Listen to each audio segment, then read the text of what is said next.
Yeah.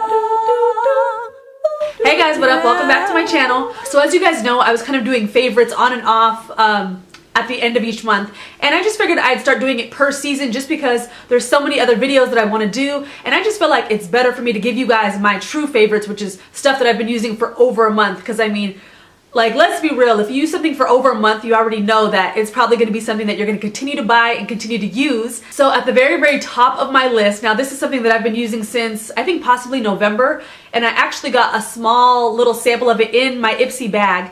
Just never used it. It just kind of sat there, and then one day I was like, okay, I need to take makeup off. Let me just try this product and see if I like it. And so it's the TATCHA Pure One Step Camellia Cleansing Oil. This stuff right here is bomb. Like, I used to always use like those like cheap little wipes that you'd get from the store, those makeup remover wipes, and I even tried to branch out into more expensive ones, and my skin just doesn't like being rubbed. Like, if I have makeup on, my skin is combination. In some parts it's more dry than others, and in other parts, you know, I'm more acne prone. So that being said, I don't want to rub and irritate my face trying to get makeup off. So I started using this stuff. It melts the makeup off your face. Like, seriously, if you guys even check out the reviews for this stuff, every single review that I read was like, this stuff is amazing, this stuff takes the makeup just right off your face, this stuff didn't irritate my face. It's actually a cleansing oil. So with this, you kind of like do a couple pumps, rub it on your face, like completely dry face, dry hands, everything, and it just starts breaking down the makeup, and then you just rinse it off, and it just has such a nice and light scent.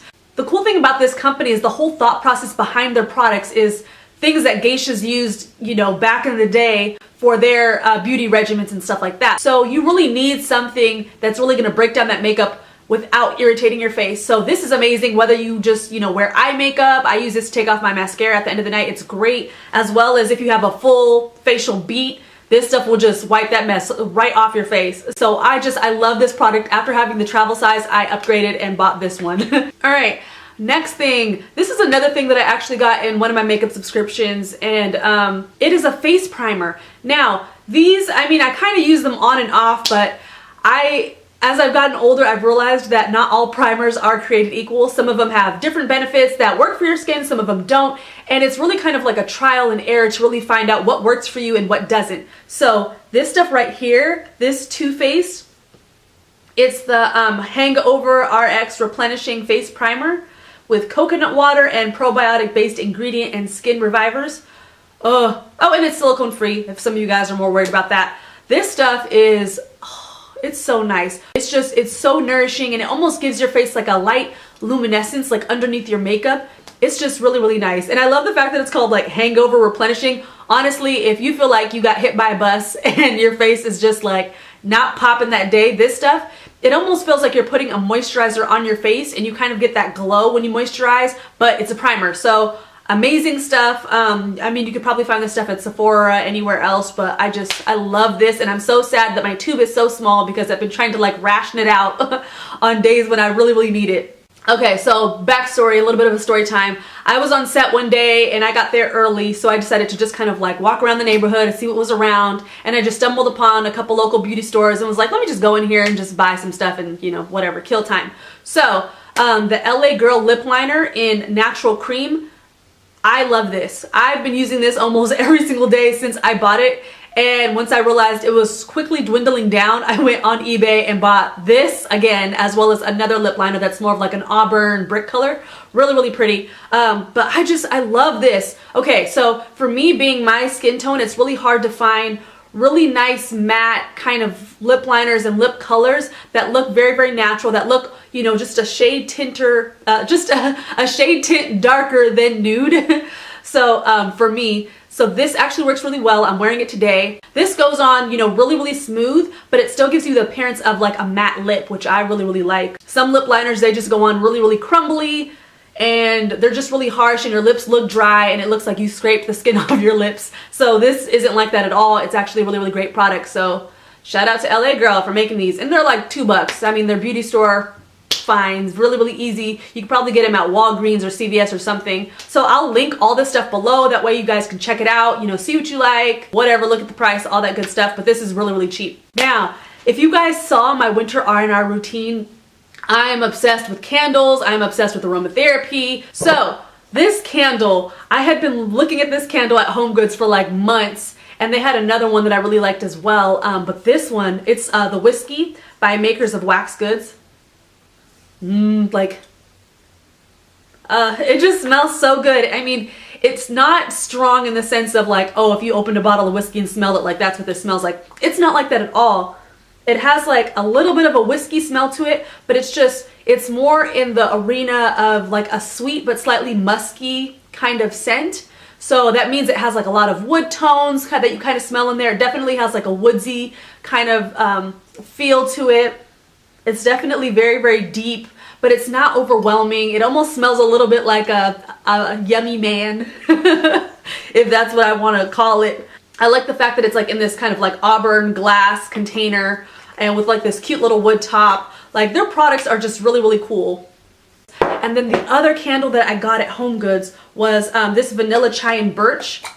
Now both of these candles I actually really, really love for wintertime, because when it's cold outside and when it's cloudy or rainy or snowy, you know, whatever's going on, you just really want something that feels warm. You want something that feels cozy and almost kind of has that vibe of like a crackling fire with like musky and slightly sweet tones to it. So that's one reason why I like these. They kind of have like that crackling fire undertone a little bit in them.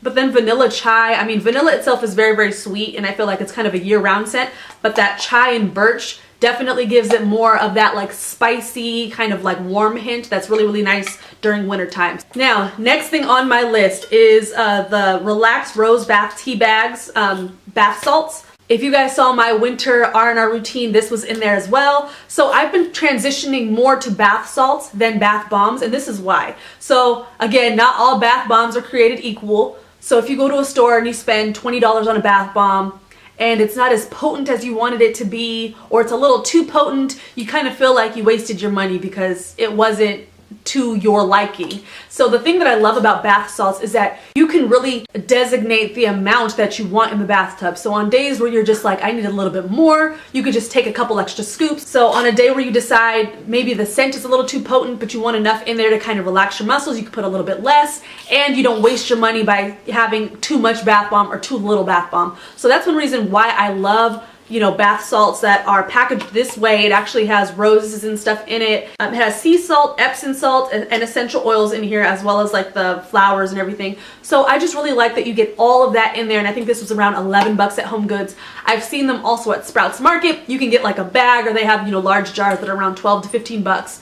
And I mean, this is gonna last you a while because you only need maybe a couple teaspoons or, you know, 2 big tablespoons if you want slightly more in your bath. Love the fact that I can cater to my specific needs and kind of use it as much or as little as I want. Okay, now on to books. As you guys know, I'm a huge, huge book nerd. I love books. I'm always reading them. I'm always doing stuff with them. So the first book was Men Explain Things to Me. And my friend actually recommended this book to me. It's a little bit of a feminist book. For me, I'm not really into like titles and that sort of thing. But Rebecca Solnit, she's honestly like such an amazing thinker, such an amazing writer. She's just very, very intelligent and very witty, and she really does her homework. And I think just as women in general, it's really important for us to read books like this, not because it's like, oh, you know, I consider myself a feminist, or, you know, I really want women to have rights, but I don't consider myself a feminist. I just think it's really important for us to know why us being women is a constant struggle, you know, from 50 or 100 or 200 years ago all the way up to even now. We're still fighting for certain things, and I think it's important to know what those things are and why specifically, with statistics and everything like that. So this is actually a book of her essays. It's a really, really easy read. I think I got through it in like a day and a half. And she just talks about a lot of issues that women have and why, and kind of like the historical background to them, and just writes them in a very matter-of-fact kind of way. If you guys want to see a review on this specifically, let me know, and I am more than happy to do that for you guys, because it was a great book. And then the second book, oh, okay, so this is called The Big Leap. Some of you guys may have seen it, and it's by Gay Hendricks. I had seen this book online and in various different, you know, chat groups or whatever, and just was never really interested in reading it. I was like, oh, you know, it's kind of cheesy, whatever. I like more difficult or more elaborate self-help books and yada yada. So I thought this was going to be a big cheese ball of a book, and To be honest, it a little bit is, but just the way that the author explains, you know, how do you get from one point to another, it's just really, really interesting how everything breaks down with, you know, abundance, like how much you make, the materials that you have around you, love, you know, your relationships with people, and then creativity, you know, the way that you're able to create new ideas and kind of keep yourself going, you know, mentally. So he kind of breaks it down to those 3 categories and talks about, you know, how we all have an upper limit. It doesn't matter if we're a billionaire, if we're a regular person, or if we're, you know, some pop star. We all have this limit that we get to, where once everything seems to be going good in life all the way up to that point, something in our brain clicks on and says, this is too good to be true, and shoots us back down to, you know, what we were doing before, something so basic and simple, and just even forces us to even make bad decisions because we're not used to living life at that level, at the very, very top and best of our existence. And we think that we should deserve less, or that we should be doing less because it's not possible to attain this stature all the time. So he talks about how you overcome that. And so I just thought this was a really great book. I think I read this in like 2 days because I was just like breezing through it. So another great book. If you guys want to see a review on this, I'll, you know, comment below, let me know.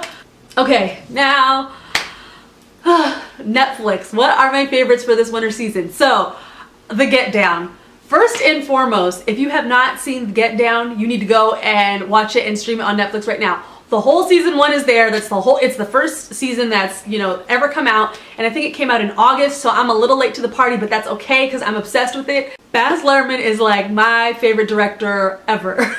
He's the one who directed Romeo and Juliet, the one with Leonardo DiCaprio. He's the one who did Moulin Rouge. He's the one who did Great Gatsby. Like, he's just like a creative force, and I love him. And then also my favorite rapper is Nas. I've been obsessed since I was like 12 years old. So they're actually collaborating to create this Netflix series. It's an original series, and oh, it's just so good. It talks about like the history of hip hop, but it's almost kind of like a musical a little bit, but then tied into it is all these different other communities that are, you know, kind of arose out of the hip hop movement. You have all these underground movements that are going on, like voguing and different types of dance that, you know, even we do nowadays. Like, they called it like the freak.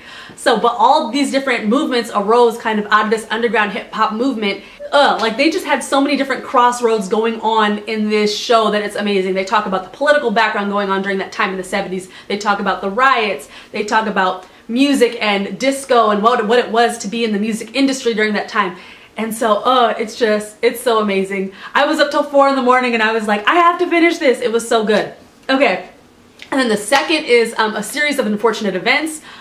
I grew up reading the books, and I actually watched the movie that came out in theaters, I think like maybe 5 years ago. I don't know, it was a long time.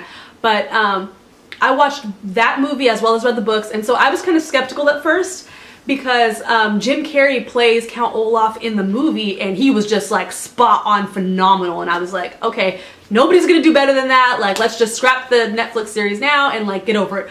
But surprisingly, like, it's really good. So Neil Patrick Harris actually plays Count Olaf, and I was like, oh my gosh, like, okay, Barney from How I Met Your Mother, like, this is gonna be good. If you've never heard of Series of Unfortunate Events, if you like Harry Potter and that kind of realm of things, you're probably gonna like this as well. It was another one of those very, very dark kind of children's series that came out, you know, book-wise. I think there was maybe like 8 or 10 books in that series. So yeah, check that out as well if you're really, really into that. All right, and lastly, so I've been posting on my blog. So if you guys haven't checked that out, it's sailinginthedesert.com. If you are an artist who is just like stuck with your craft, or even if you're just a creative person and you've just been having difficulty deciding if that's the industry that you want to be in, or if that's what you really, really want to do, please check out my blog. I have a couple posts on there about that, and I'll be continuing to add to it this season. So I think I covered everything. Yeah, I got my beauty stuff, I got my books, all that kind of stuff. All right, you guys, like this video if you want to see more. I'll be posting more as usual, and I'll see you guys later. Bye. Yeah.